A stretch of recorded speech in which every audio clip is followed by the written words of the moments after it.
Polskę jedziemy. Travel Fan Team zaprasza na film.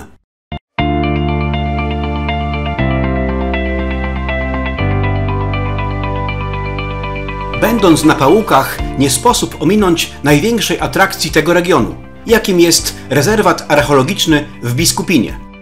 Przed wejściem zatrzymała się właśnie zmierzająca w kierunku Wenecji Żnińskiej kolejka wąskotorowa. Odkrycie osady było jednym z najważniejszych wydarzeń w dziejach polskiej i europejskiej archeologii.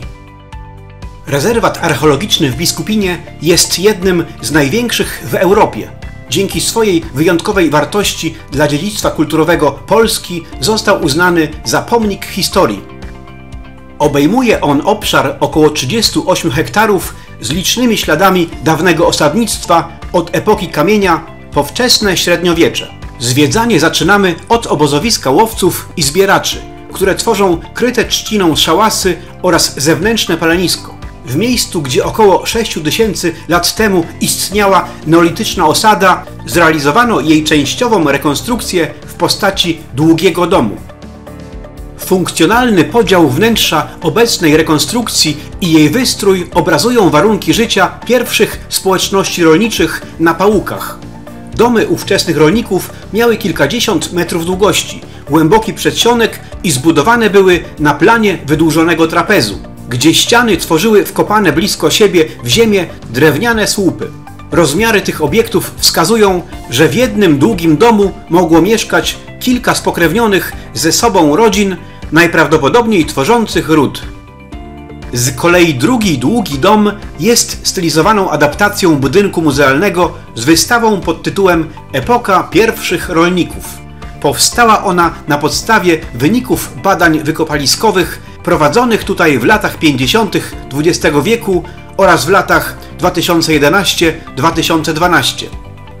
Ekspozycja zawiera m.in. gliniane naczynia, narzędzia oraz wykonaną z brązu broń, a także rogowe siekiery używane przez grupę ludności brzewsko-kujawskiej z przełomu IV i V tysiąclecia przed naszą erą. Odrębność Pałuk jako historyczno-etnograficznej krainy przejawiała się w ubiorze, gwarze oraz architekturze. Przykładem pałuckiego budownictwa jest pochodząca z przełomu XVIII i XIX wieku kryta strzechą wąskofrontowana chata z podścieniem szczytowym, przeniesiona z pobliskiej wsi Biskupin i wpisana do rejestru zabytków. Na terenie zagrody chaty pałuckiej znajduje się pasieka, a także stoisko z miodem oraz wyrobami z wosku.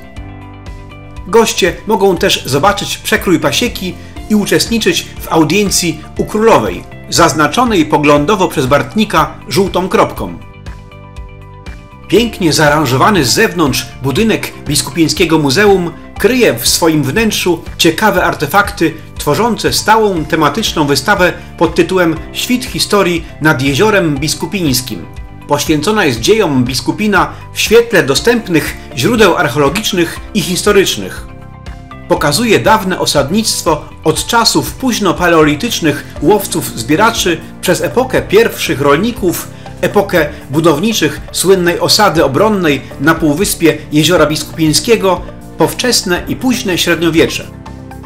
Obok zabytków archeologicznych pozyskanych z badań wykopaliskowych w Biskupinie i okolicach na wystawie można ujrzeć przedmioty znalezione podczas budowy kujawsko-pomorskiego odcinka autostrady A1. Obejmowały obszar historycznych Kujaw oraz ziemi chełmińskiej. W trakcie badań wyprzedzających budowę autostrady zbadano 130 stanowisk archeologicznych, na których to rozpoznano prawie 80 000 obiektów archeologicznych. Ku mojemu miłemu zaskoczeniu wystawa zawiera także artefakty odnalezione podczas badań na terenie dawnego klasztoru franciszkanów w moim rodzinnym Inowrocławiu. W trakcie zwiedzania muzealnych wnętrz możemy podziwiać ciekawe tematyczne obrazy związane z życiem pradawnych mieszkańców tych ziem. Muzealnicy przygotowali także kilka modeli, które w plastyczny sposób przedstawiają wygląd biskupińskiej osady w czasach swojej świetności. Wystawa prezentuje także wygląd grobu kloszowego z III wieku przed naszą erą. gliniane naczynia oraz fragment miecza żelaznego będącego przykładem wpływów kultury celtyckiej, a także wybrane zabytki epoki średniowiecza między XII a XIV wiekiem. Między innymi cyrkiel żelazny, krzesiwo czy też kafel z zamku Diabła Weneckiego. Ciekawostką jest też grób 35-letniej kobiety, odkryty w pobliżu tzw. Długiego Domu. W pradawnych czasach często bowiem chowano swoich zmarłych pod powałą klepiska, tworząc niejako łączność z przodkami. Podczas festiwalów archeologicznych w piecach chlebowych odtwarzane są techniki wypieku chleba. Kamienny światowid, jak na bóstwo ziemi przystało, swym poczwórnym obliczem zdaje się trzymać pieczę nad osadą.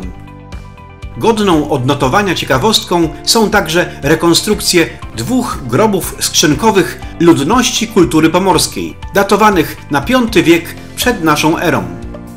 Biskupin upodobali sobie filmowcy. W tychże niespotykanych okolicznościach przyrody Jerzy Hoffman kręcił tu sceny do filmu Stara baśń, gdy słońce było Bogiem. Najbardziej rozpoznawalną częścią rezerwatu archeologicznego w Biskupinie jest rekonstrukcja osady obronnej z przełomu epok brązu i żelaza, łączona z archeologiczną kulturą łużycką. Historia odkrycia i pierwszych badań wykopaliskowych sięga 30 lat XX wieku. Wówczas miejscowy nauczyciel Walenty Szwajcer odkrył wystające z wody pale, o czym poinformował profesora Józefa Kostrzewskiego, jednego z najwybitniejszych polskich archeologów. Badania rozpoczęto w 1934 roku. Szybko przekonano się, że stanowisko ma wyjątkowy charakter, bowiem zawiera drewniane konstrukcje wielkiej osady obronnej sprzed 3000 lat i jest przykładem myśli protourbanistycznej. W chatach prezentowany jest wystrój i wyposażenie charakterystyczne dla przełomu epoki brązu i żelaza. W czasie sezonu można tu spotkać wykonawców odzianych w stroje nawiązujące do ówczesnych realiów, opowiadających o życiu sprzed około 2700 lat. Część chat przystosowana jest do tematycznych lekcji muzealnych. Rekonstrukcja osady obejmuje część zabudowań, na które w przeszłości składało się 106 domów, ułożonych w 13 rzędach, rozdzielonych ulicami wyłożonymi drewnem. Regularnie rozlokowane domostwa otaczała ulica Okrężna, ułatwiająca komunikację. Całość osady otoczona jest wałem obronnym o nieznanej wysokości.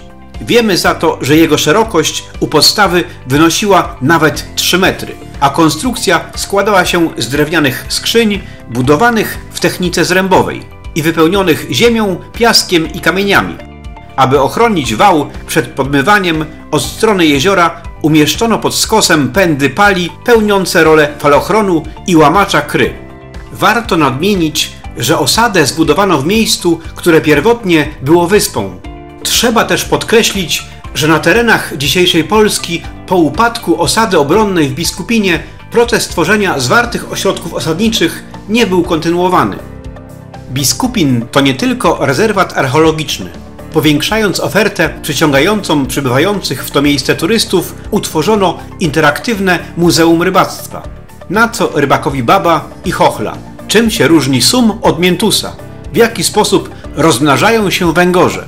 Odpowiedzi na te oraz dziesiątki innych pytań związanych z rybołówstwem na jeziorach i wędkowaniem można znaleźć w tym oto miejscu.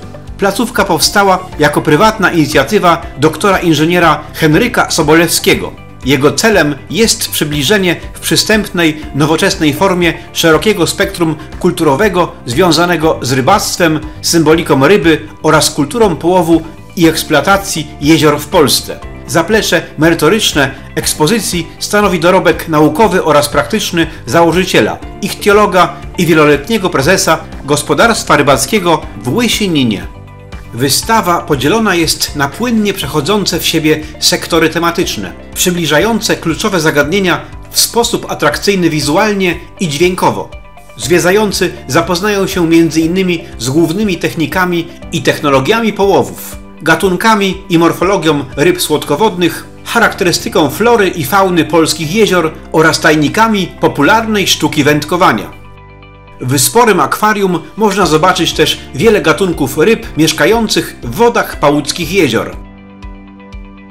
Na zewnątrz muzeum znajduje się używana do połowów niewielka łódź rybacka oraz niezwykły, gigantyczny labirynt rybackich sieci, którego przebycie dostarczy niezwykłych wrażeń zarówno małym, jak też dużym dzieciom.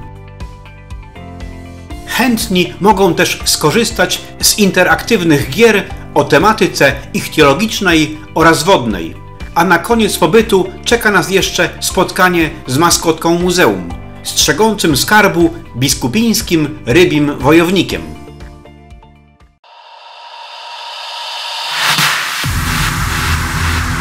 Ruszamy w dalszą drogę. Boczne ścieżki, dukty oraz drogi Europy wiodą nas przez pałuckie rolnicze krajobrazy ku kolejnemu ciekawemu miejscu. Właśnie mijamy tablicę z napisem Wenecja. Wzdłuż drogi wiedzie tor słynnej kolejki wąskotorowej, którą to widzieliśmy stojącą przy peronie przy okazji naszej wizyty w Biskupinie. Największą atrakcją jest tutaj Muzeum Kolei Wąskotorowej.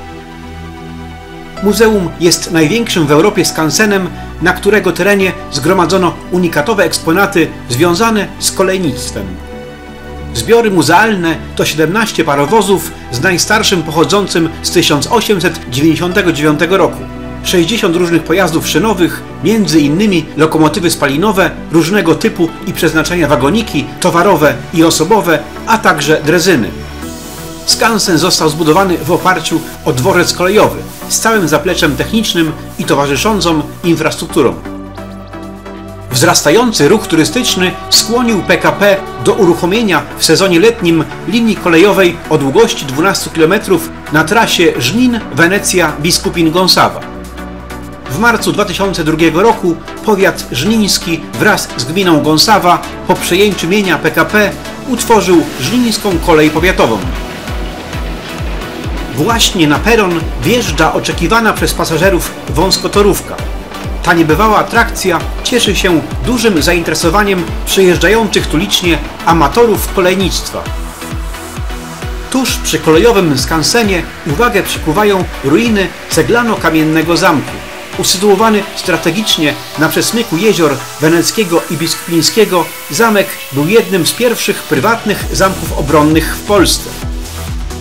Strzegł on dziś szlaku łączącego Żnin z Gnieznem, czyli de facto siedziby głów polskiego kościoła z granicą państwa krzyżackiego. Według lokalnych podań tutaj właśnie testowano bombardy, czyli odpowiedniki współczesnych armat przed bitwą pod Grunwaldem. Swą nazwę zamek zawdzięcza Mikołajowi Nałęczowi, panu na Wenecji, sędziemu kaliskiemu, który, jak głosi legenda, ze względu na praworządność i surowość swych sądów przezwany został krwawym diabłem weneckim. Twierdzę na tle innych wyróżniał rozbudowany system fortyfikacji. Był to jeden z pierwszych zamków w Polsce, który przystosowany został do obrony artyleryjskiej. Fragmenty murów, które przetrwały do dziś, chronione są obecnie jako trwała ruina. Wokół zamku podziwiać można wystawę średniowiecznych machin bojowych. Przed nami taran, machina oblężnicza służąca do rozbijania i wyważania bram oraz murów bądź innych obleganych umocnień. Belka zwykle bywała zakończona żelaznym okuciem, czasem w formie baraniego łba. Onager to z kolei rodzaj ogromnej procy, miotającej kamienne kule lub inne przedmioty. Trebusz to z kolei rodzaj dawnej, dość celnej machiny miotającej, odpowiednik broni artyleryjskiej. Podobnym zastosowaniom służyła machina zwana perriere. Mająca formę szopy Winea pełniła z kolei rolę osłony przed łucznikami dla żołnierzy zasypujących fosy bądź wybijających dziury w murze. Pluteja to duża tarcza zabezpieczająca przed obstrzałem, używana w czasie szturmu przez piechotę. Sporo zainteresowania wzbudza również 16-metrowa wieża oblężnicza. Używana była do szturmowania murów obronnych. Na wysokości szturmowanych murów znajdował się opuszczony pomost, po którym atakujący przechodzili na mury. Prezentowany na wystawie hak niszczycielski stosowany był m.in. do zaczepiania na mury bądź wywracania machin bojowych. Tak to sobie człowiek człowiekowi już od zarania dziejów zgotował los. Miłym, zdecydowanie pacyfistycznym akcentem jest z kolei prezentacja popularnych niegdyś gier planszowych. Przydrożna tablica wskazuje, że znajdujemy się m.in. na szlaku pałuckich kościołów. Kierując się ku jednemu z nich, wkraczamy na pobliski cmentarz. Na wzniesieniu stoi mały neogotycki kościółek pod wezwaniem Narodzenia Najświętszej Marii Panny. Pochodzi on z końca XIX wieku, ale pierwsza świątynia powstała w tym miejscu dużo wcześniej, bo już pod koniec XIV wieku. Ufundował ją wspomniany wcześniej Mikołaj Nałęcz. Wewnątrz znajduje się klasycystyczny ołtarz główny z początków XIX wieku, w którym umieszczono cudowny obraz Matki Bożej z Dzieciątkiem. Jest on dużo starszy od samej świątyni, gdyż prawdopodobnie pochodzi z drugiej połowy XV wieku. Wokół obrazu umieszczono liczne wota świadczące o znacznym kulcie.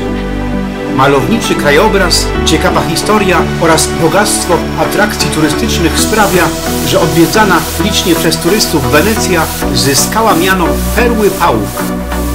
My tymczasem, piorącą częste zakrętasy drogą, poprzez gęste, zielone pałuckie lasy zmierzamy do naszej bazy noclegowej nad malowniczym Jeziorem Ostrowieckim, gdzie zwykle panują upragnione przez nas cisza i spokój, gdzie dowoli można sobie odpocząć od zgiełku i hałasu.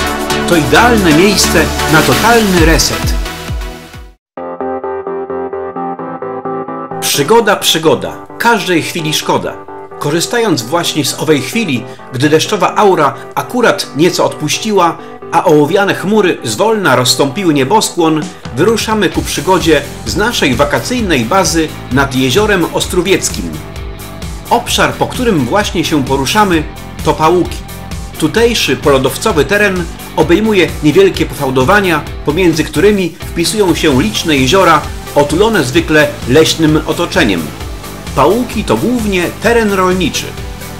Występujące tutaj gleby brunatne najczęściej wykazują się dobrą przydatnością rolniczą, wobec czego przeważają na nich grunty orne.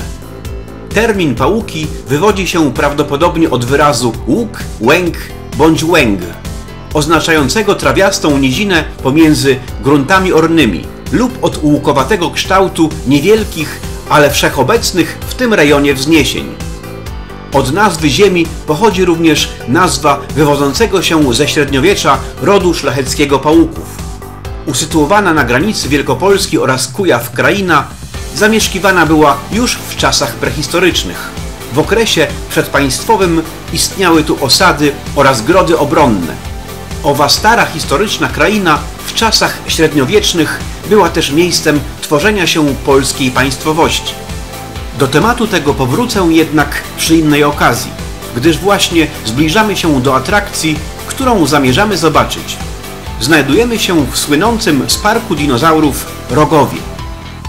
Zaurolandia to powstały w 2007 roku park, który spełnia marzenia o podróży w czasie. Nad brzegiem jeziora Rogowskiego na 20 hektarach na wyciągnięcie ręki spotkać można blisko 100 naturalnej wielkości dinozaurów, których historię poznajemy podczas 2-kilometrowego spaceru wzdłuż brzegów jeziora. Dinozaury to zróżnicowana grupa zwierząt, która pojawiła się w Triasie około 237 milionów lat temu. Stanowiły dominującą grupę kręgowców od początku Jury, czyli około 201 milionów lat temu, do końca Kredy, to jest 66 milionów lat temu, kiedy to wymieranie kredowe doprowadziło do zniknięcia większości linii. Liczy się zatem, że dinozaury żyły na Ziemi przez około 135 milionów lat. Dinozaury zamieszkiwały wszystkie kontynenty. Na wszystkich bowiem znajdowane są ich szczątki kopalne. Zaliczają się do nich zarówno roślinożercy, jak i mięsożercy. Liczne grupy wykształciły wyszukane struktury, jak rogi czy kryzy. Niektóre gatunki wykształciły z kolei modyfikacje szkieletu, jak kolce czy pancerz. Potwierdzono składanie jaj i budowę gniazd u wszystkich grup. Nazwa dinozaury oznacza straszne, potężne, wprawiające w lęk jaszczurki. Dlatego też może wprowadzić w błąd. Dinozaury nie były bowiem jaszczurkami, ani nie były też z nimi blisko spokrewnione. Reprezentują natomiast oddzielną grupę gadów. Oprócz ptaków, ich najbliższymi współczesnymi krewniakami są krokodyle. Jak wiele wymarłych form, nie wykazują one cech tradycyjnie uznawanych za gadzie, jak zmiennocieplność czy poruszanie się na kończynach odwiedzionych na boki. Co więcej, wiele grup prehistorycznych zwierząt, popularnie uznawanych za dinozaury, w rzeczywistości nimi nie są. Stwierdzono, że wszystkie dinozaury, w tym mezozoiczne, prowadziły aktywny tryb życia i cechowały się szybkim metabolizmem, tak jak dzisiejsi ich przedstawiciele. Wykazywały też liczne adaptacje umożliwiające interakcje społeczne. A skąd wśród dinozaurów wzięła się krowa morska? W skład swojej ekspozycji w Dinoparku wstawiono też przykłady osobników, które wywodzą się z czasów dinozaurów, jak ogromne sumy czy ryby latimerie, a także zwierzęta zagrożone bezpośrednim wyginięciem, jak choćby ogromne morsy czy kilkutonowe drapieżne orki, a także masywne, słynące z agresywnej natury żarłacze tępogłowe, które jako ryby chrzęstno-szkieletowe pojawiły się na naszej planecie prawdopodobnie 200 milionów lat temu.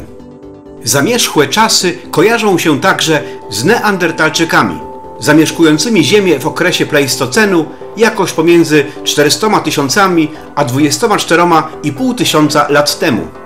Poza rolą edukacyjną park posiada też walory rozrywkowe. Jako że Zaurolandia skierowana jest zwłaszcza do młodego, głównie dziecięcego odbiorcy, milusińscy mogą tu skorzystać z mnóstwa dodatkowych atrakcji. W centrum Dinoparku znajduje się 2-hektarowy plac zabaw. Spragnieni aktywności mogą przejechać się kolejką elektryczną, skorzystać z dmuchanych zjeżdżalni, popróbować swoich sił jako kierowcy kładów czy też samochodzików elektrycznych, bądź też sprawdzić swoje umiejętności wspinaczkowe w parku linowym. Na terenie obiektu znajduje się także niewielkie muzeum paleontologiczne. Skromna ekspozycja opowiada o dziejach Ziemi, a także prezentuje różne skamieniałości z czasów, gdy na planecie królowały dinozaury, ale także nieco młodsze, z mniej odległych okresów prehistorycznych.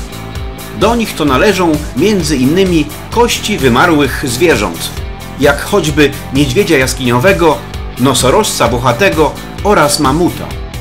Na podstawie tablic poglądowych oraz znalezisk dowiadujemy się też, co to są i w jaki sposób powstały skamieniałości. Prezentowane eksponaty są znaleziskami krajowymi. Obrazują nam, jak u zarania dziejów na terenach obecnej Polski bujnie rozwijało się życie. Zaurolandia to przyjemne miejsce do spacerów, obfitujące w liczne, urzekające przyrodniczo zakamarki, skąd można podziwiać porozstawiane po terenie atrapy wymarłych gadów, jak choćby kochającego wodne środowisko kryptoklita. No i tak oto wygląda Zaurolandia w Rogowie. W serii W Polskę jedziemy odkrywamy przed Wami oblicze naszego pięknego kraju. Polska w pigułce to rekomendowane przez nas najpiękniejsze miejsca, poznawana bogata kultura i historia oraz podziwiane wspaniałe krajobrazy. Polska to my. To filmy tworzone z pasją, interesująca narracja, towarzysząca filmowej oraz lektorskiej opowieści, klimatyczna muzyka. Zapraszamy!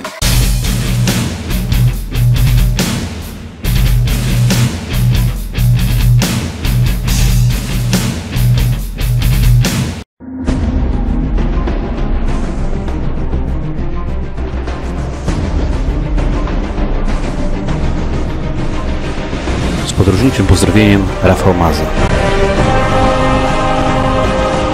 All rights reserved by Travel Bank.